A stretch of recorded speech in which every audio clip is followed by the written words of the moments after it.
Magandang buhay po sa ating lahat. Ngayon lang ulit ako nakapag-upload ng aking videos dahil busy po ang inyong lingkod na naghahanap-hanap ng trabahong malilipatan. Dahil ang aking visa ay magpapaso na sa Enero, kailangan ko na ding lumipat ng ibang trabaho. Ano ang purpose ko kung bakit ako lilipat ng trabaho? Ang unang sinasabi ko kung bakit ako naghahanap at gustong lumipat sa ibang kumpanya. Kapag tinatanong, ang sinasabi ko, change of environment. Kunwari, di ba? Gusto ko ba namang mag-change ng environment kung okay na ang sahod, di ba? Kaya kapag nagtatanong sila sa akin kung bakit ako naghahanap ng ibang trabaho, ang sinasabi ko, change of environment. Pero ang katotohanan, gusto kong tumaas ang aking sahod. Dahil kapag 5 taon o mahigit ka na sa isang kumpanya at nakita nila na parang kontento ka na sa iyong sahod, ay may mga kumpanya na hindi nila itataas ang iyong sahod. Kung ano ang sahod mong pumasok, yun din ang sahod mong aalis. Kaya't napag-isip-isip ko na maghanap-hanap na ng ibang kumpanya para tumaas naman ang aking posisyon at sahod. 2 months akong naghanap-hanap ng trabaho. Yung unang month, hindi ko pa sineryoso. Old CV pa ang gamit ko. Pinasa-pasa ko lang dyan, ganyan. Tapos, para bang trinatry ko kung may tatawag at meron ngang tumatawag. So, ang aking asking price, masyadong mataas para sa kanila. Siguro, small company din sila, hindi nila kaya ang asking price ko. So, okay. Tapos, bihira lang yung tatawag na kapag nagsabi ka ng asking price ay magtatanong kung negotiable pa ba. Siyempre, sasabihin ko hindi kasi matagal pang hindi mapasok ang aking visa. Pero noong November, meron din akong mga interviews, meron sa Zoom at saka sa initial interview through mobile. Tinatawagan nila ako, sinasabi ko na yung asking price ko para hindi na ako pupunta doon sa interview place. Baka save pa ako ng pamasahe, hindi pa ako a-absent, hindi rin magsasayang ang interviewer ng panahon para tanungin-tanungin pa ako kung ayaw ko lang din yung sahod. Mahirap din akong umabsent noon kasi nakabakasyon pa ang aking kasamahan. November, nakabakasyon siya ng 3 weeks. So, ang trabaho niya, ginagawa ko. Kaya ang hirap talagang umabsent. So, ang sabi ko, nung tumawag itong employer na gusto niya akong ma-interview personal, nag-ask ako sa kanya kung pwede bang i-reschedule ko pagdating ng aking kasama.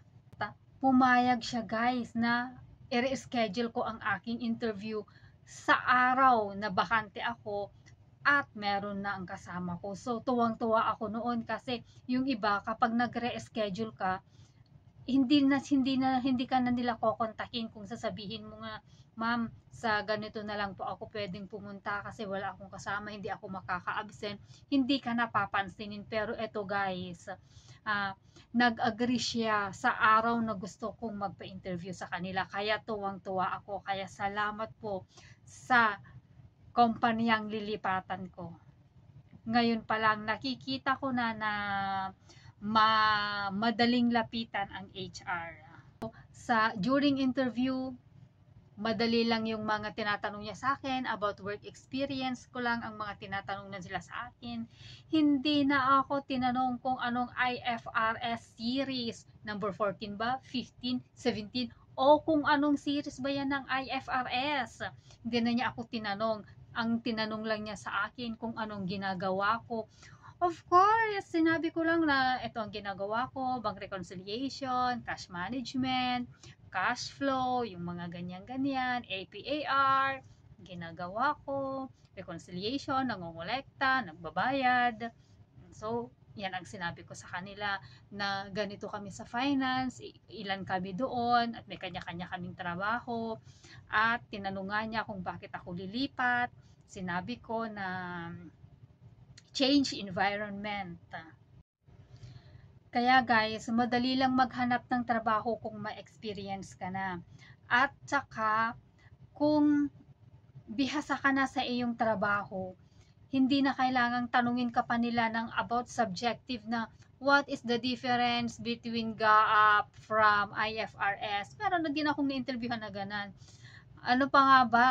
IFRS at saka GAAP, yung mga ganyan-ganyan sila. What is the treatment of this?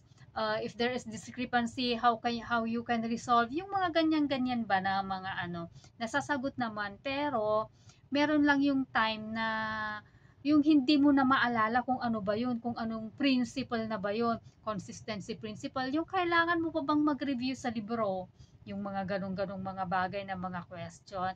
Dito sa pinuntahan ko, hindi ako tinanong kung ano ang principle na ganito, na ganyan. Hindi na ako tinanong na ganon. Basta kung ano ang trabaho mo, kaya mo ba to? Syempre, Pilipino pa. And take note guys, sa old company ko na ngayon, kasi naka-notice na ako, sa old company ko, ang gusto din nilang maging trabahador, maging empleyado ay Pilipino. Yun daw nagtatrabaho. Ang gusto nila, Pilipino na nagtatrabaho. Ibig sabihin, hindi sila nagtatrabaho. Ang gusto nilang kapalit ko, yung kaparehas ko din na hardworking. Guys, hindi naman natin nagagamit ang hardworking na pambayad sa mall. Ang gusto natin, hardworking na may katumbas na peso.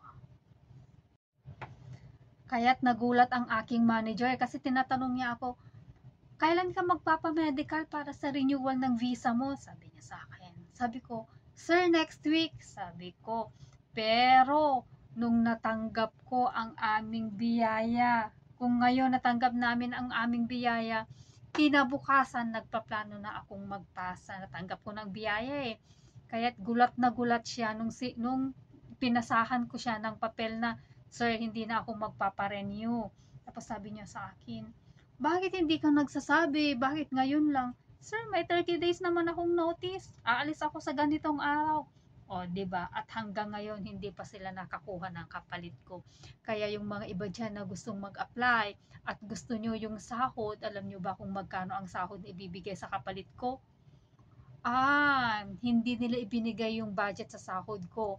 Ang ibibigay lang nila is kalahati ng sahod ko. Sino ang may gusto? Magpasa na lang kayo. I-chat nyo ako at ipasa kung gusto nyo ba ng kalahati ng sahod ko sa dami ng ginagawa ko. Okay guys, mag-comment kayo kung gusto niyo at ipapasa ko ang inyong CV.